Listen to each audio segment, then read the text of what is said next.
Sorry about the bad filming, using my cell phone again. So, another shop update. I got some more of the miter saw station drawers done.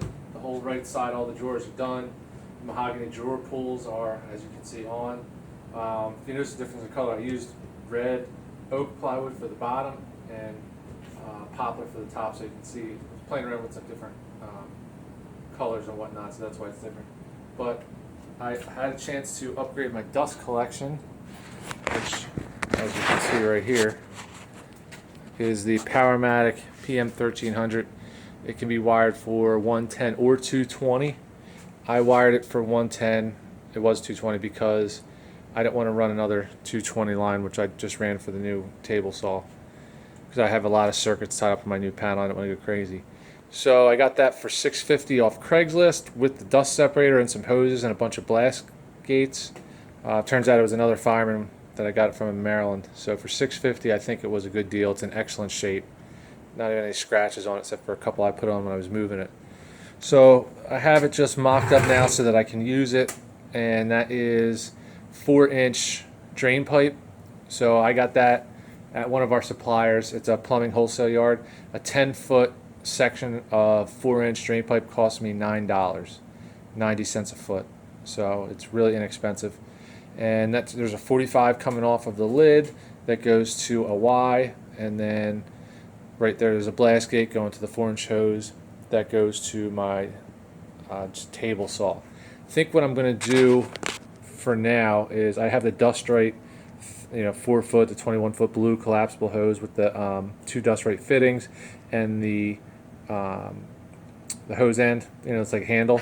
So I think what I'm going to do for now, I'm going to put the end on my table saw and on the jointer, so that I can switch between those, because I'm not using the jointer every day, so I don't need to have a permanent run for it for now. But what I will do is extend that pipe along the wall if I find I'm using it more, and I'll put a drop there and then a flex hose out to it that I could also use for the bandsaw. That's going to be the temporary one for that.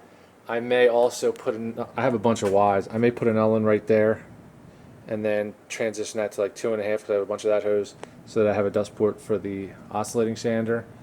And then underneath here, as you can see up there, it's just kind of hanging and I haven't cut it yet. I'm going to cut it probably like right about that line, put another Y, and I'll have a 4-inch going to the underside of the miter saw enclosure, and the other part of the Y, I'll put a piece of pipe in and install that cap for now, because I will extend that underneath all the way to the end, and I'll probably put another reducer down to 2-inch or 2.5-inch, so that I can come out across to where I usually keep my assembly table, in this general area, that I can connect up to any small tools. The planer is on a rolling cart, so I'll probably just roll that over, somewhere in this area. Or I could even roll it like right about where the bucket is, because I can roll my assembly table, which also doubles an outfeed table for the planer and the table saw, and I won't need to do that many connections. So I just wanted to give a quick update. That's where I'm at. Halfway done the drawers on the miter saw. I got the right side done, so I got to do the left side, which actually is probably more drawers, but that's where I'm at. If you have any questions, let me know. Most of my tools, a lot of my tools I got off Craigslist for half price. Not all of them, but look every day, and also check Facebook Marketplace, because I got my bandsaw, my joiner, my table saw, my Powermatic dust collector, and the rigid down there.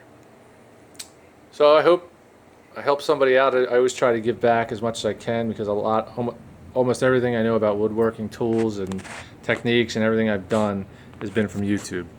So I'm trying to give back when I can. Hope everybody's having a good night, and I'll see you soon.